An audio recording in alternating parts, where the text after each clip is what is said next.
como decíamos, no son las únicas leyes que existen. Lo que pasa es que hablamos de 4 leyes, porque en este reino es un reino que está lleno de principios y leyes que en la realidad nos enseña que son eternos, no son temporales. Es decir, al hablar de un principio, de una ley eterna o de una ley que permanece, necesitamos entender que hablamos de algo que no está sujeto al antiguo pacto solamente, sino que sigue vigente todavía hoy. Por eso que estuvimos hablando y enseñando respecto a aprender a diferenciar lo que era la ley mosaica, la cual nosotros no tenemos que cumplir porque el fin de la ley es Cristo y nosotros estamos en Cristo, y lo que son las leyes o los principios que funcionan dentro del reino al cual nosotros hemos sido trasladados, ¿sí? Por la gracia de Dios, todos nosotros hemos sido, todos los que estamos en Cristo, hemos sido trasladados a este reino. Amén. Y ahora lo que deberíamos hacer es averiguar cuál es la funcionalidad del reino, cómo trabaja este reino, cómo funciona este reino, para que nosotros podamos ser eficaces.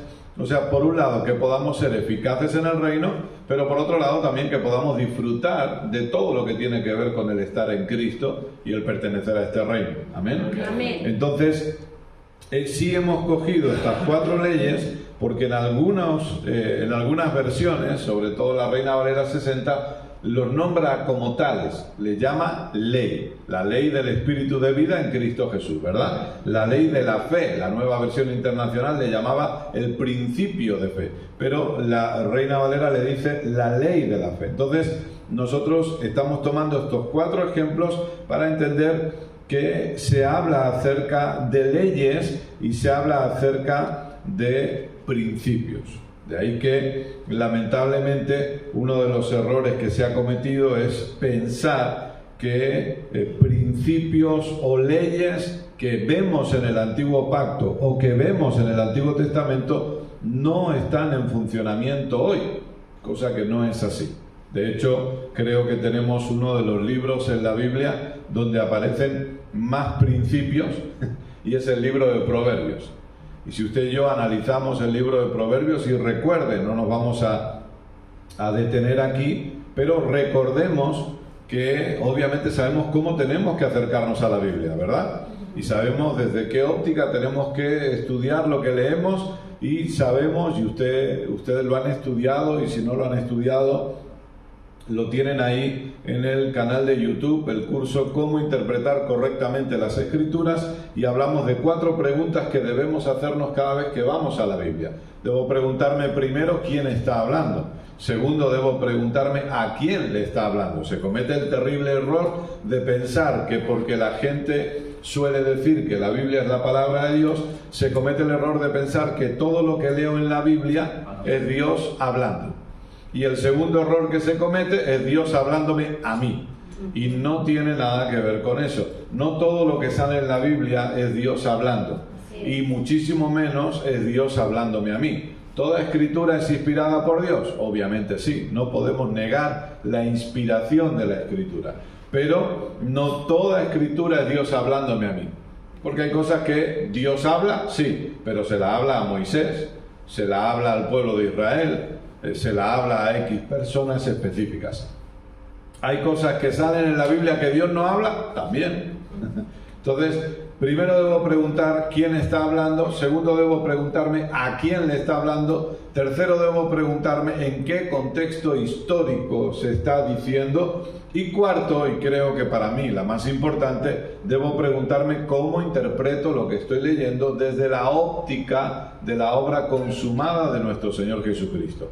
Cómo interpreto lo que leo desde el consumado es. Por eso que, aún yendo a Proverbios, claro que debemos analizarlo y debemos verlo desde la óptica de Cristo, porque la cruz marca la diferencia. Amén. ¿Sí? La cruz marca ese antes y ese después, y yo necesito identificarlo de esa manera. Pero sí que es cierto que nosotros vemos principios eternos, principios como el de la disciplina, por ejemplo, el ser una persona disciplinada, principios como el de la diligencia. Dios nos llama a ser diligentes, el de la atención. aquello a lo que yo atiendo se va a hacer más fuerte en mí. Esa es una realidad. Aquello a lo que yo atiendo es lo que realmente, o sea, yo voy a moverme en base a lo que yo le doy mi atención.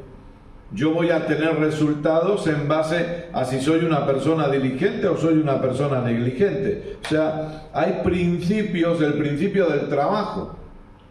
La gente sigue cometiendo el error de pensar que el trabajo es una maldición. El trabajo fue establecido por Dios antes de la caída. Sí. O sea, Dios le dijo a Adán, trabaja. Trabaja, o sea, trabaja la tierra, siembra, cosecha, fructifica, etcétera, etcétera, porque la idea era que todo eso se extendiera. Por lo tanto, lo que nosotros vemos aquí es que hay principios eternos establecidos por Dios que todavía hoy siguen vigentes y que todavía hoy siguen funcionando. Y repito, y si yo quiero sacarle provecho al reino al cual yo he sido trasladado, voy a tener que conocer esos principios. Voy a tener que saber, y no solo conocerlos de una manera intelectual, sino que necesito que se me revelen. Necesito que Dios me los dé a conocer. Porque recuerde que uno de los grandes problemas a veces es el asentamiento mental o la intelectualidad dentro de la iglesia. ¿A qué me refiero?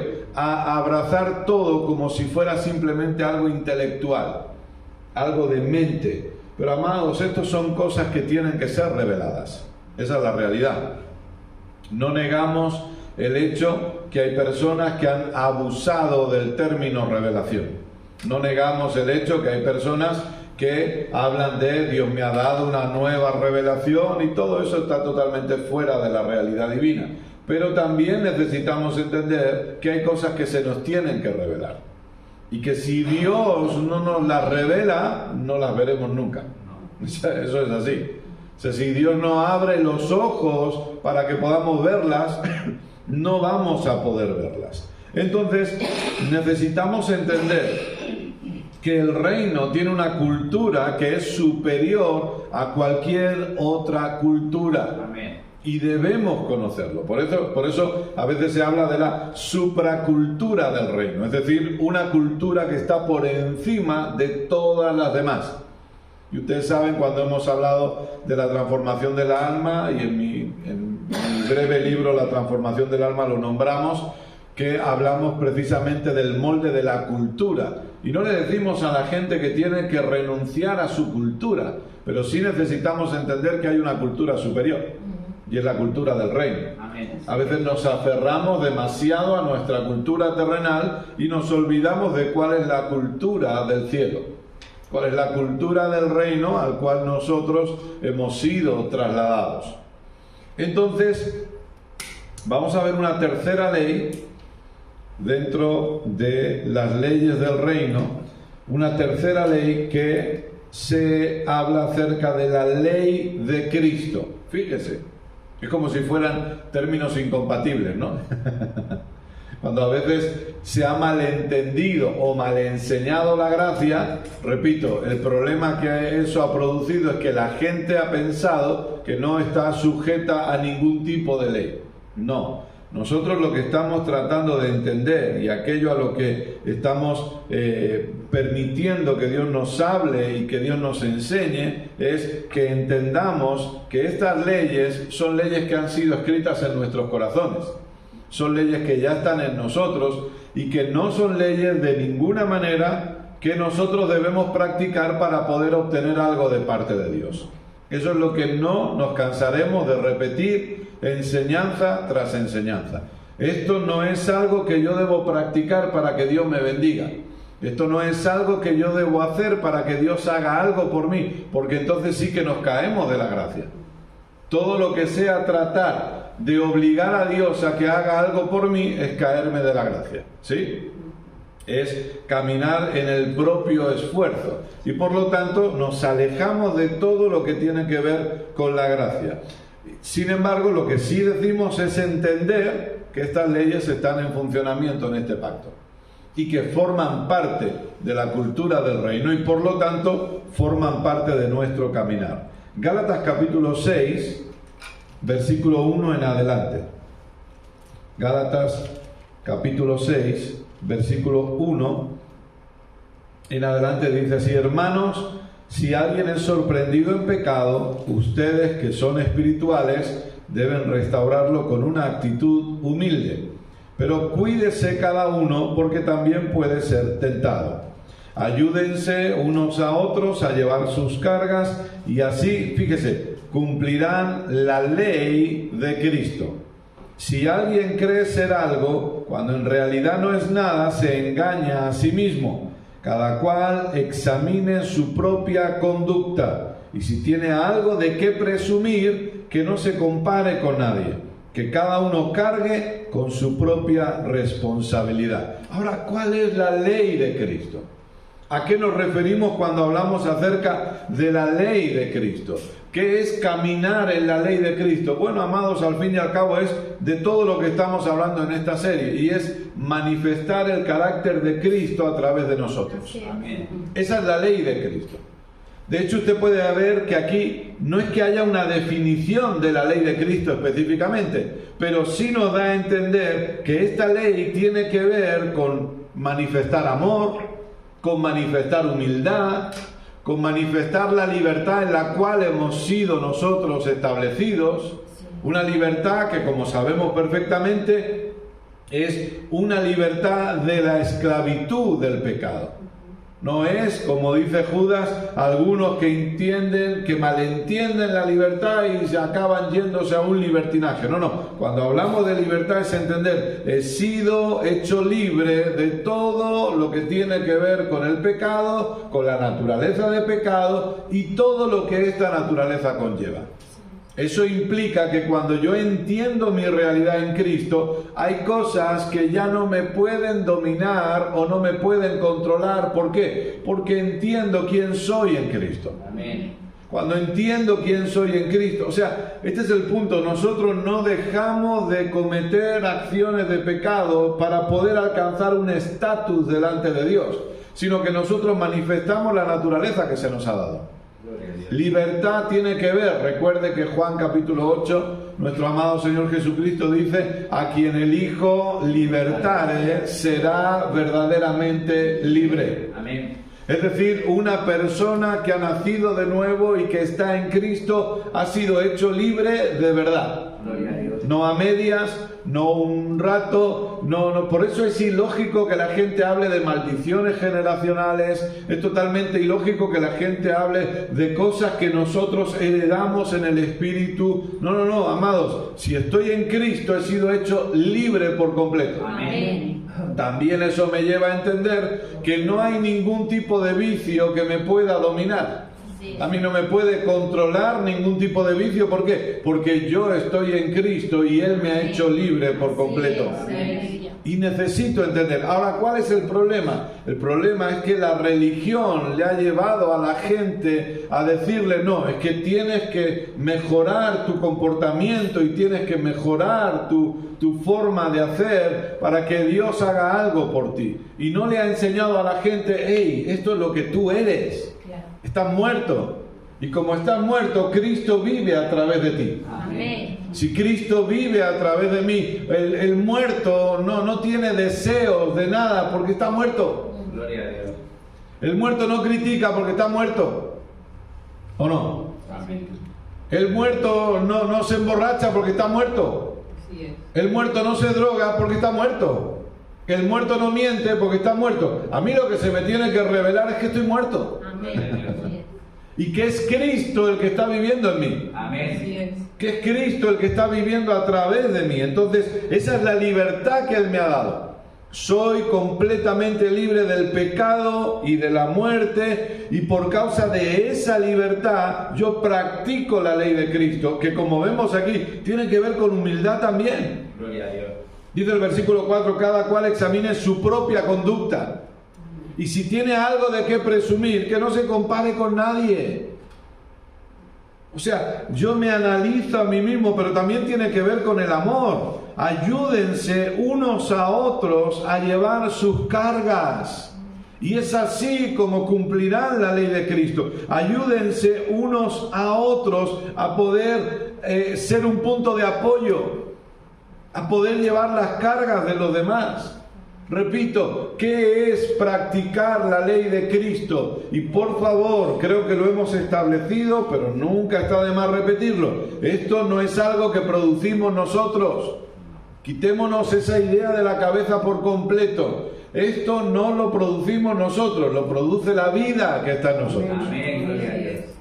O sea, si yo trato de esforzarme para practicar la ley de Cristo, voy a fracasar. Porque yo no puedo esforzarme para practicar la ley de Cristo. Solo el Cristo que me habita puede practicar esa ley. Entonces, si yo trato de esforzarme, no, es que tengo que amar a mis hermanos, voy a acabar fracasando.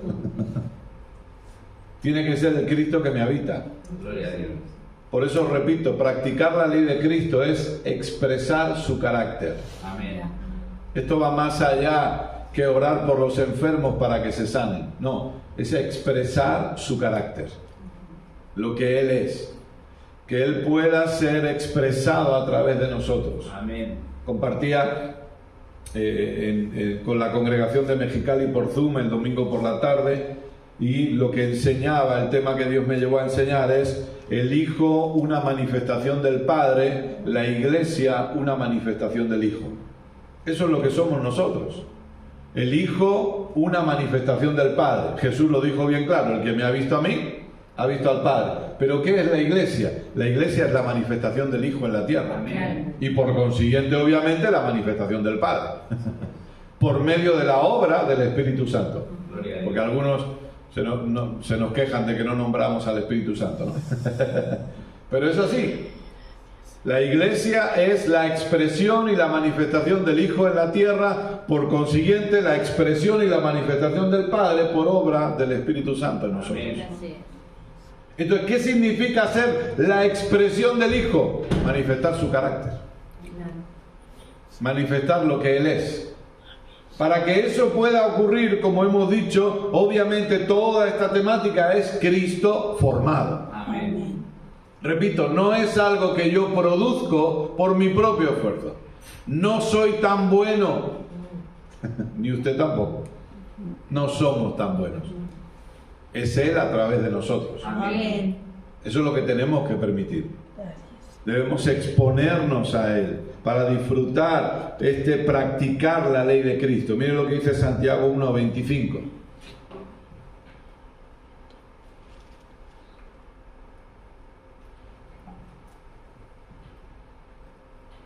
Santiago capítulo 1, versículo 25 dice así: pero quien se fija atentamente en la ley perfecta que da libertad y persevera en ella, no olvidando lo que ha oído, sino haciéndolo, recibirá bendición al practicarla. Obviamente, al leerlo de esta manera, uno puede entender que en lo que practico está mi bendición. No, recuerde, nuestra bendición está en Cristo. Amén. Por eso es que no podemos quedarnos con una versión específica, necesitamos analizarlo todo desde el contexto escritural. Nuestra bendición es en Cristo. Gloria a Dios. Nadie puede ser más bendecido de lo que ya está. No olvidemos eso, por favor. O sea, nada de lo que nosotros hagamos va a producir más bendición en nuestras vidas, porque nuestra bendición es Cristo. Amén. Es una bendición interna y eterna. Entonces yo necesito entender esto. Pero dice, se fija atentamente en la ley perfecta que da libertad. Es la ley de Cristo. Por eso este pasaje, si usted lo lee, versículos anteriores, habla de qué: recibir con mansedumbre la palabra implantada en vuestros corazones. ¿Qué es lo que nos está diciendo? Cristo. ¿Quién es la palabra? ¿Quién es el verbo? Cristo. Esa es la realidad. La palabra no es la Biblia que usted tiene en sus manos. No. Santiago no podía estar hablando de la Biblia porque no existía la Biblia. El domingo, usted sabe, estuvimos en Valencia, la pasamos bien, ¿no, José? Amén. Y el apóstol Arnold precisamente enseñaba la palabra, recibiendo la palabra, que es recibir al Hijo. Gloria a Dios. No es la Biblia. Es la palabra revelada que es Cristo. Amén. Y Santiago nos dice, no, recibamos la palabra implantada, expongamos nuestra vida al Hijo, expongamos nuestra vida a Cristo para que Cristo pueda ser formado en nosotros. La única manera a través de la cual el carácter de Cristo se va a expresar y a manifestar a través de su iglesia es que el mismo Cristo sea formado en su iglesia. Amén. No hay otra forma. No es por amenazas. No es por intimidación. No es por miedo. No. Es Cristo siendo formado. Es la única forma. No hay más. Gloria a Dios. Necesitamos entenderlo. La manifestación de Cristo a través de nosotros. Amén. Y eso se lleva a cabo por medio de su formación en nosotros. Gloria a Dios. Y la cuarta ley, que repito, no significa que sean las únicas, pero que son leyes que se ven reflejadas de manera clara en la Biblia, es la ley de siembra y cosecha. Génesis capítulo 8, versículo 22. Vamos a ver varios versículos aquí. Génesis 8:22 dice lo siguiente: mientras la tierra exista, habrá siembra y cosecha, frío y calor, verano e invierno, días y noches. ¿Usted cree que la siembra y cosecha sigue existiendo? Sí. ¿Cree que hay invierno Sí. y verano, Sí. días y noches? Sí. ¿Cree que hay calor y frío? Sí. Entonces sí, siembra y cosecha sigue vigente. La ley de la siembra y de la cosecha, aquí la vemos en Génesis capítulo 8, versículo 22, ¿qué es lo que nos está diciendo? Si está en Génesis 8, implica que es anterior a la ley mosaica. Recuerde que la ley mosaica comienza en Éxodo 19 y 20, ¿sí? La ley mosaica comienza 400 años después de Abraham. Y aquí nos encontramos con Noé todavía. O sea que estamos hablando de que la ley mosaica inicia cientos de años después de este pasaje. Y lo que Dios establece es que la siembra y la cosecha seguirán vigentes. Mire Proverbios 22:8.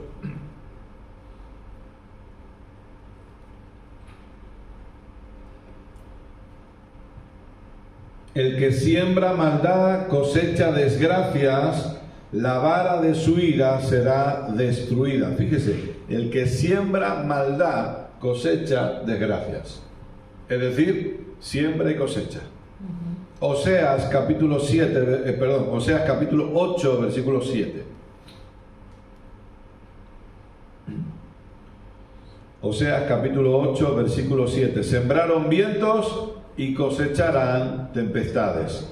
El tallo no tiene espiga y no producirá harina. Si acaso llegara a producirla, se la tragarían los extranjeros. Nuevamente, sembraron vientos, cosecharán tempestades. Siembra y cosecha. Segunda de Corintios, este creo que lo conocemos muy bien. Segunda de Corintios capítulo 9, versículo 6. Segunda de Corintios 9:6. Recuerden esto: el que siembra escasamente cosechará. Y el que siembra ¿en abundancia qué? ¿Por qué? Porque hay una ley establecida que se llama siembra y cosecha. No hay más. Todo aquello que el hombre sembrare, eso también segará. Gálatas capítulo 6. Vamos a eso. Gálatas capítulo 6, versículos del 7 al 9. No se engañen. Fíjese qué expresión. No se engañen. De Dios nadie se burla. Cada uno cosecha lo que siembra. No hay más. Cada uno cosecha lo que siembra. El que siembra para agradar a su carne, de esa misma carne cosechará destrucción. El que siembra para agradar al Espíritu, del Espíritu cosechará vida eterna. No nos cansemos de hacer el bien. ¿Por qué? Porque a su debido tiempo cosecharemos si no nos damos por vencidos. Ahora, yo le pregunto, sí, aparece en un pequeño fragmento, dice, de Dios nadie se burla, pero luego a partir de ahí, yo le pregunto, ¿Dios está haciendo algo? No es un asunto de Dios esto. Aquí dice, cada uno cosecha lo que siembra. El que siembra para la carne cosecha destrucción, pero no porque Dios le destruya, no porque Dios le envíe destrucción, no porque Dios le castigue, porque Dios no está castigando absolutamente a nadie en este pacto eterno. Dios es un Dios que ama a la gente. Amén. Es un Dios que se ha reconciliado con el ser humano, no tomándoles en cuenta los pecados. Dios no está castigando a nadie, pero lo que aquí queda establecido es, señores, esto es muy sencillo. Tengan cuidado en el sentido de observen lo que siembran, porque aquello que siembran es lo que van a cosechar. Y si sembramos para el Espíritu, del Espíritu cosechamos el experimentar esta vida.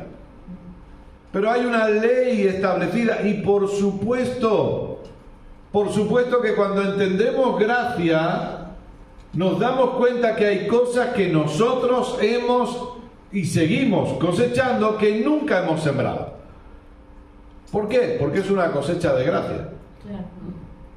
Pero también déjeme decirle algo. Lo que nosotros estamos cosechando por gracia, alguien lo sembró. Así es. Alguien lo sembró. Porque para que haya una cosecha, siempre tiene que haber una siembra. Así es. Nuestro amado Señor Jesucristo se sembró por amor a nosotros. Amén. Para que nosotros hoy podamos cosechar lo que Él sembró. Gloria a Dios. No lo que nosotros sembramos. Y eso es una realidad. Porque la vida que se nos ha dado en Cristo no es algo que nosotros merecemos. No. Ni es algo para lo que nosotros hemos trabajado. Ni es algo para lo que nosotros nos hemos esforzado en gran manera. No, esto lo hemos recibido por gracia. Amén. Así es. Dios sembrando a su Hijo Gloria a Dios. y cosechando millones de hijos. Amén. ¿Por qué? Porque la ley de siembra y cosecha está vigente y Dios decidió sembrar algo y de lo que sembró ahora está cosechando. Amén. Y sigue cosechando. Dios siembra a su Hijo, el primogénito, el unigénito, perdón. ¿Se acuerdan? El unigénito, dice Juan 3:16. ¿Para qué? Para que del unigénito acabe convirtiéndose en el primogénito de muchos más hijos. Amén. Aleluya. Usted y yo somos una cosecha del Padre que sembró a su Hijo. Gloria a Dios. Así es. Y no es que nosotros lo merezcamos, no, fue su amor incondicional. De tal manera amó Dios al mundo que ha dado, que ha sembrado a su Hijo. Gloria a Dios. Pero también es cierto, y nos equivocaríamos muchísimo si no lo entendiéramos, si no lo decimos a modo de condenación, ni muchísimo menos, pero es cierto que si nosotros continuamos sin exponernos a Cristo, si no crecemos, si no maduramos y seguimos lamentablemente con prácticas contrarias a la vida que portamos, vamos a cosechar de eso. Esa es la realidad. Y no estoy hablando de errores, no estoy hablando de acciones de pecado esporádicas, estoy hablando de una práctica continua, contraria a la naturaleza que se nos ha dado. No sé si me estoy explicando. Sí. Amén. Sí. Porque equivocarnos, nos equivocamos todos. Porque acciones de pecado cometemos todos. Porque estamos en un proceso de madurez. Todos. Desde el que usted ve en la plataforma o delante hasta el último que entra por la puerta, todos estamos en un proceso de madurez. Todos cometemos errores. Todos. Todos en algún momento perdemos los papeles. Nos ponemos nerviosos, la situación nos sobrepasa. Yo hace un momento estaba nervioso por las conexiones, perdiendo los papeles ya. A todos nos pasa, pero no estamos hablando de eso. Porque ¿sabe qué? Para esos errores hay gracia disponible siempre. Así es. Y cuando uno reconoce que se ha equivocado y dice, metí la pata. Como dicen, los mexicanos tienen la expresión, la regué. Y el otro día leía una frase graciosa que decía, yo sembré, Apolo regó, y luego algunos decían, y todavía algunos la seguimos regando hoy en día. O sea, seguimos metiendo la pata hoy en día. La pata la metemos todos. Pero si recapacitamos y decimos, papá, sí, me equivoqué. Te doy gracias porque tu perdón está disponible y sé que he sido perdonado completamente. Gloria a Dios. Y lo único que te pido es que tu gracia me ayude a poder hacerlo mejor la próxima vez. Señor Jesús. Y me arrepiento. No tenemos que tenerle miedo al verbo arrepentir, todo lo contrario. Pero arrepentir no es llorar. Arrepentirme no es como hacíamos antes, venga, vamos a tomar la cena del Señor y entonces lloramos. Arrepentimiento no es como ese esposo que pega a la esposa y le dice y luego le viene llorando, no lo volveré a hacer y luego le vuelve a pegar. Eso no, las lágrimas no muestran arrepentimiento. Un arrepentimiento es un cambio de mente, es un cambio de dirección. Así es. Arrepentirme es cambiar la dirección de mi sistema de pensamientos. Eso es arrepentimiento. Así es. El arrepentimiento bíblico es la metanoia. Metanoia es cambio de mente, ¿sí? Entonces no debemos tenerle miedo al arrepentirnos y decir, me arrepiento, hago un giro. Y que, ojo, y quiero dejar bien claro que no significa que uno no pueda llorar. Lo que estoy diciendo es que las lágrimas no son señal de arrepentimiento. La señal de arrepentimiento es que estoy yendo en otra dirección, estoy girando. Entonces equivocarnos nos podemos equivocar todos. Errores vamos a cometer todos. Pero yo estoy hablando de una práctica continua. Una práctica continua. Es decir, que yo de una manera continua, cualquier cosa. Si yo estoy en el trabajo, por poner un ejemplo sencillo, estoy en el trabajo y como práctica continua robo en el trabajo y me acaban echando, ¿qué voy a hacer? Señor, ¿por qué lo has permitido? ¿Cómo que por qué lo has permitido? Llevan meses robando, la empresa ya te empezó a vigilar y al final dijeron a la calle. No fue una consecuencia de un castigo divino, fue que yo me mantuve en una práctica contraria a la naturaleza y la vida que se me han dado. Y lamentablemente por mantenerme en esa práctica continua he recibido una cosecha de lo que estaba sembrando. Es tan sencillo como eso. Entonces yo necesito entender que la ley de la siembra y la cosecha sigue vigente. La vida en Cristo no tiene que ver con suertes, no tiene que ver con karmas, no tiene que ver con coincidencias, tiene que ver con siembra y cosecha. ¿Qué es lo que estoy sembrando? Porque en base a lo que yo estoy sembrando es lo que voy a cosechar. Así es. Si yo siembro enemistad, es lo que voy a cosechar. Si yo soy una persona que busco pelea con todos, que no me sorprenda que el día de mañana me encuentre solo. Porque estoy buscando pelea con todos. Y nadie va a querer estar al lado mío. Y uno dice, pero soy un hijo de Dios. Sí, pero es que ando peleando con todos. Y al final la gente se cansa de que estemos peleando todo el rato y me van a decir, ¿sabes qué? Que para pelear mejor no voy contigo. Y luego uno dice, ay Señor, ¿por qué estoy solo? Porque me he pasado años peleando con todos los que me rodean. Y al final me encuentro solo porque ya no me soportan más. No hace falta que diga amén, no se preocupe, yo mismo me autoemociono a mí mismo. Vamos, Kenneth, lo estás haciendo bien, estás predicando bien, dale con todo. ¡Claro! Entonces yo necesito entender qué estoy sembrando. ¿Qué es lo que estoy sembrando? Porque eso voy a cosechar. Porque es una ley que sigue vigente. Es una ley que está dentro del reino todavía. Entonces cuando yo entiendo eso, yo voy a empezar a analizar cuáles son mis siembras. Y voy a asegurarme, cuando se me revela la ley de siembra y cosecha, voy a intentar asegurarme de estar sembrando lo correcto, para cosechar lo correcto. Entonces, estas son 4 leyes que nosotros vemos acerca del reino. Lo que haremos a partir de ahora será comenzar a ver un poquito, no todo obviamente porque sería muchísimo, pero empezar a ver un poquito lo que Jesús enseñó. Pero antes de entrar ahí, lo que Jesús enseñó respecto al reino. Pero antes de entrar ahí, Hebreos capítulo 12, por favor.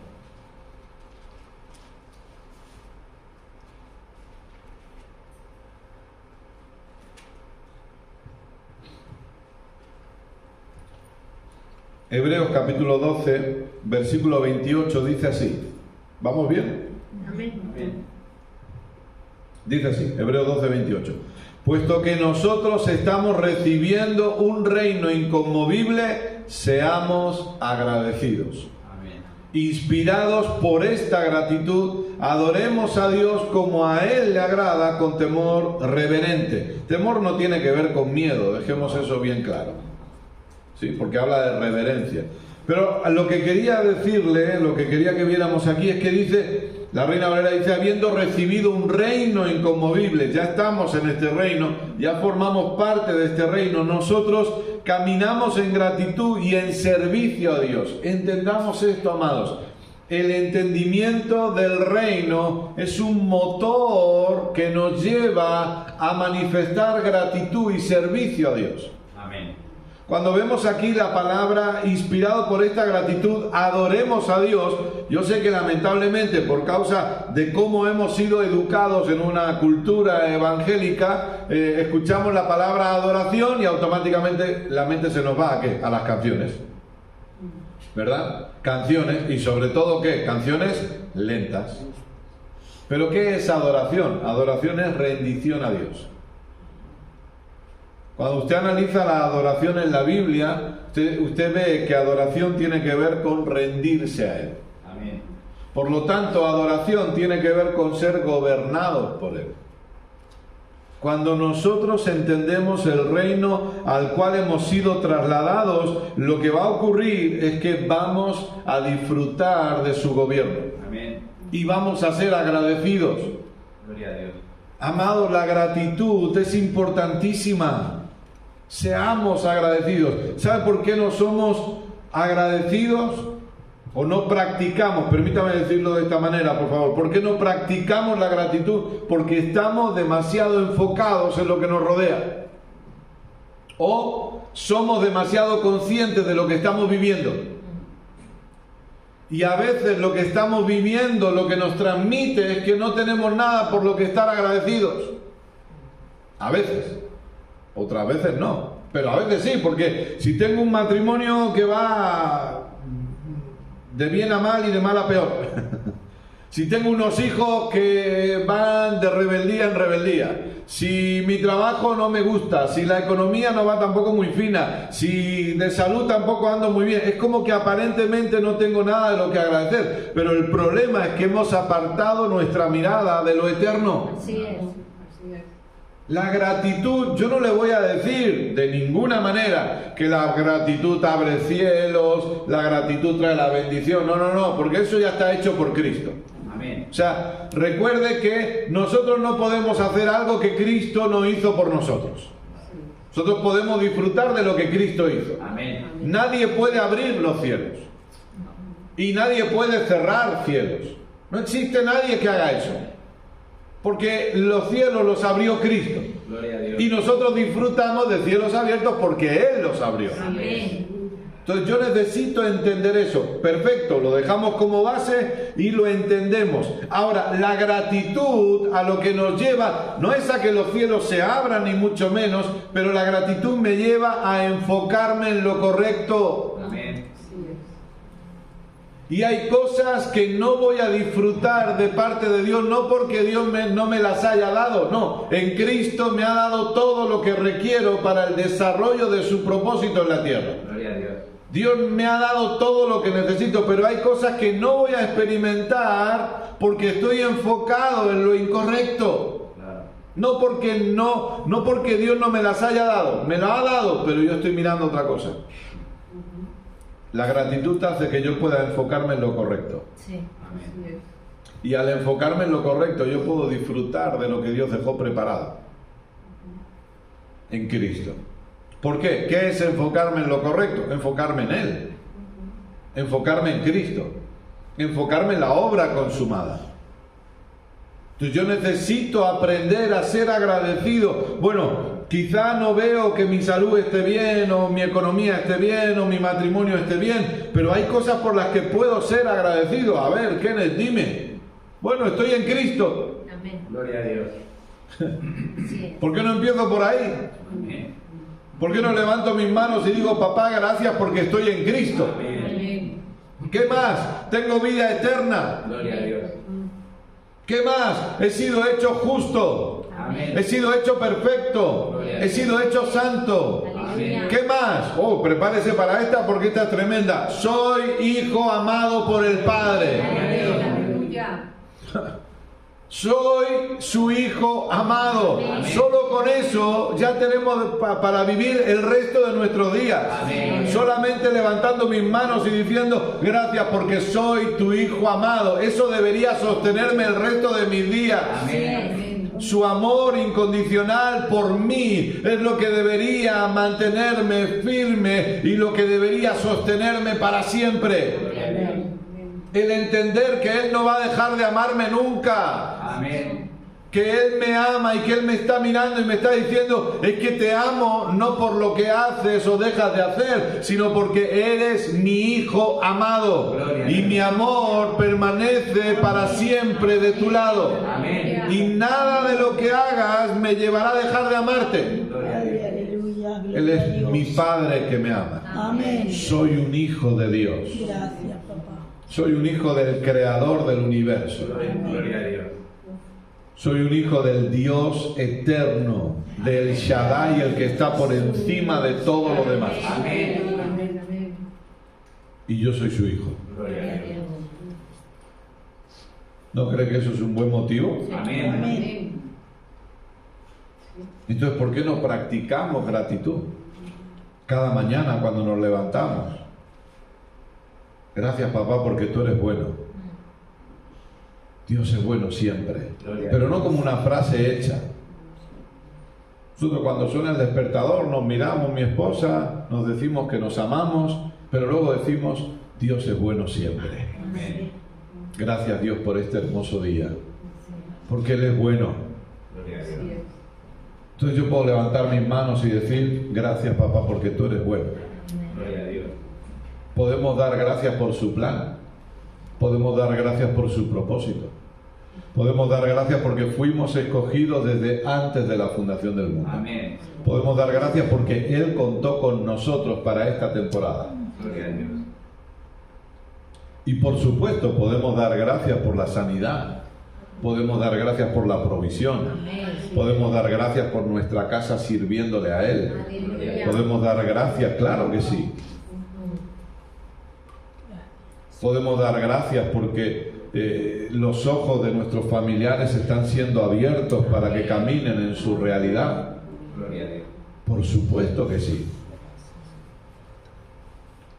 El problema es cuando solo nos enfocamos en lo temporal, en lo que caduca, en lo que puede desaparecer. No, vamos a enfocarnos en lo eterno y vamos a darle gracias. Amén. Qué importante es. Yo sé que aparentemente todos lo tenemos claro, pero déjeme decirle algo. En medio de las adversidades, dificultades y en medio de cualquier tiempo, no solo en medio de adversidades, pero si quiere meditar en algo, medite en la paternidad de Dios sobre su vida. Amén.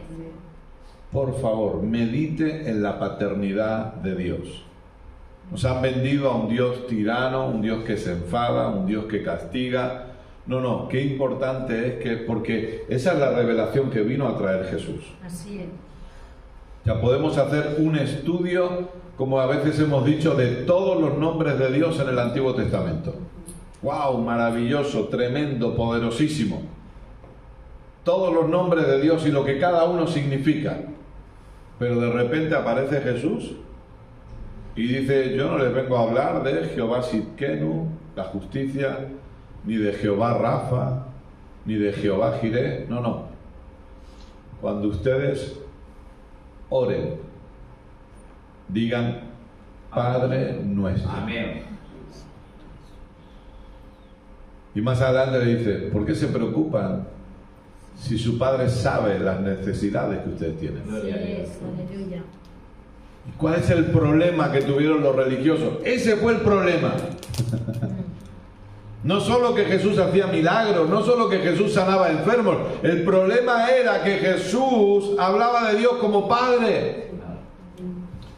Porque Dios decidió acercarse al mundo y mostrarse como Él es, un Padre Amén. lleno de amor. Gloria a Dios. Entonces meditemos en esa paternidad. Que sí, por supuesto, Dios corrige también, pero Dios corrige con la enseñanza. Amén. Dios no corrige castigándonos, ni metiéndonos en desiertos, ni llevándonos a pruebas. No, no, Dios corrige enseñándonos. Amén. Así es. Entonces la gratitud, practicar gratitud tiene que ver, voy a enfocarme en lo correcto. Él es mi Padre, Gloria a Dios. que me ama, Amén.